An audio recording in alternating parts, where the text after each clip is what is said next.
There is a quiet truth that many people overlook, a truth whispered not in the noise of the world but in the silence of the inner self. Abundance does not begin with money, possessions, or achievements, it begins in the mind.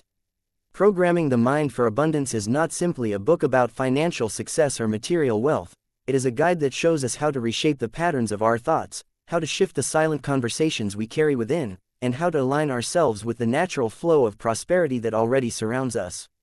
The book reminds us that abundance is not something we chase, it is something we awaken to. At the heart of this teaching lies the understanding that the mind is like fertile soil.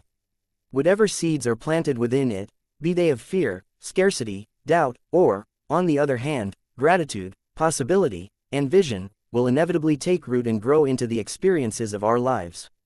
Too often, we unknowingly allow the weeds of limitation to dominate the garden of our thoughts. We say to ourselves, I can't afford this. I don't deserve that. Life is unfair. Success is only for others. These phrases, repeated silently or aloud, are like invisible chains, binding us to a reality of lack. The book challenges us to recognize these thought patterns not as truths, but as old programming, scripts handed down by family, society, or painful experiences. Reprogramming the mind begins with awareness. Imagine for a moment someone who has grown up hearing from childhood that money is the root of all evil, or that only greedy people become rich. Even if this person later works hard, saves diligently, or tries to succeed, there will always be a silent resistance inside them, a belief that whispers, if I prosper, I become what I fear. The book teaches that this inner conflict is not fate, it is simply conditioning, and conditioning can be rewritten. Through conscious thought, affirmations, visualization, and a deep commitment to self-transformation, one can plant new seeds. Wealth is a tool for good. Prosperity is my natural state. The more I receive, the more I can give. Over time, these new beliefs take root, changing not only the person's outlook but also the opportunities and actions they attract. Another central lesson of the book is the power of gratitude. Gratitude is not a polite thank you whispered in passing, it is a magnetic force that transforms the mind from scarcity to sufficiency. When we focus constantly on what we lack, we train the brain to notice absence. But when we train ourselves to see what is present, the roof over our head, the food on our table, the love of a friend, even the chance to wake up each morning, we shift into the energy of abundance. The book offers countless stories of individuals who, even in the darkest seasons of their lives, began a simple daily practice of gratitude.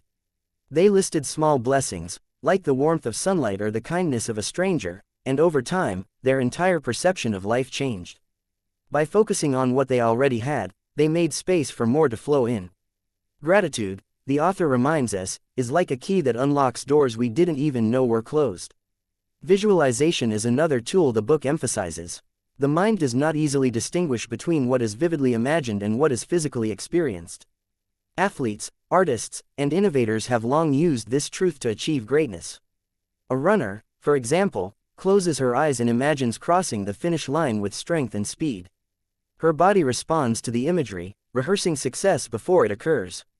In the same way, when we visualize abundance, whether that means financial freedom, fulfilling relationships, vibrant health, or inner peace, we train the mind to believe it is possible, even inevitable. But the book warns us, visualization is not about wishful daydreaming, it must be combined with action, consistency, and faith.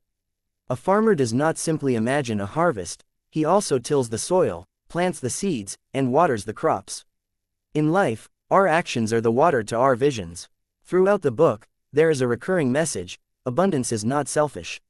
Many people resist prosperity because they fear it will make them self-centered or disconnected from spiritual values.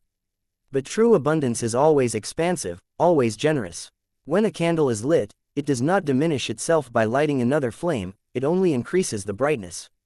Similarly, when we prosper, we gain the ability to uplift others. A mother who improves her financial state can better provide for her children. An entrepreneur who grows a successful business can create jobs for others. A teacher who thrives in her own life can inspire her students to believe in possibility. The book reminds us that withholding abundance from ourselves does not serve the world, embracing it allows us to contribute more fully. One of the most powerful insights in programming the mind for abundance is the distinction between abundance as a state of having and abundance as a state of being. To live in abundance does not mean to be surrounded by endless material possessions. Many wealthy individuals live in fear of losing what they have, they experience constant anxiety, proving that riches alone cannot create abundance. On the other hand, there are people with modest means who radiate joy, generosity, and contentment. They are abundant in spirit. The book challenges us to seek abundance not only in what we acquire but in how we live, abundant in kindness, abundant in creativity, abundant in love, abundant in peace. From this inner abundance, outer abundance often follows naturally.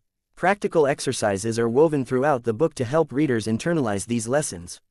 One exercise encourages readers to write down their limiting beliefs around money and success, then challenge them with evidence to the contrary. For example, if someone writes, "I never get lucky," they are asked to recall times when opportunities did arise or blessings did appear unexpectedly. This practice breaks the illusion of limitation and rewrites the script of the subconscious mind. Another exercise invites readers to create a vision board, a collage of images and words that represent their ideal abundant life. By seeing this vision daily, they reinforce the belief that abundance is not a distant dream but a present reality in the making. The book also acknowledges the role of resilience and patience. Reprogramming the mind is not an overnight transformation. Just as a computer does not instantly replace old code, the human mind requires repetition, consistency, and time to shift. There will be setbacks, moments of doubt, and external challenges. But the book reassures us, every challenge is not a punishment but an invitation to grow. Abundance is not about avoiding difficulties, it is about meeting them with the belief that solutions exist, resources are available, and possibilities are endless. One memorable story within the book describes a man who lost his job unexpectedly. At first, he felt crushed, certain that his family would face hardship. But instead of surrendering to despair, he chose to see the loss as a redirection. He began to affirm daily, "Life supports me in every way.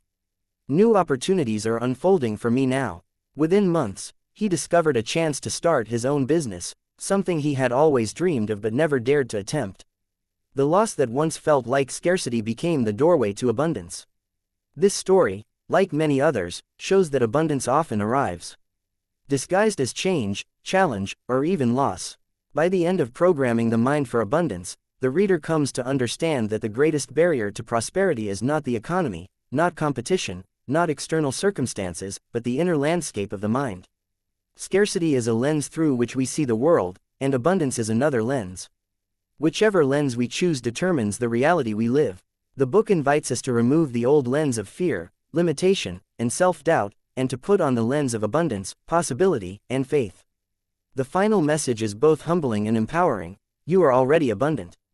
Every breath you take, every sunrise you witness, every chance to begin again is proof of life's generosity.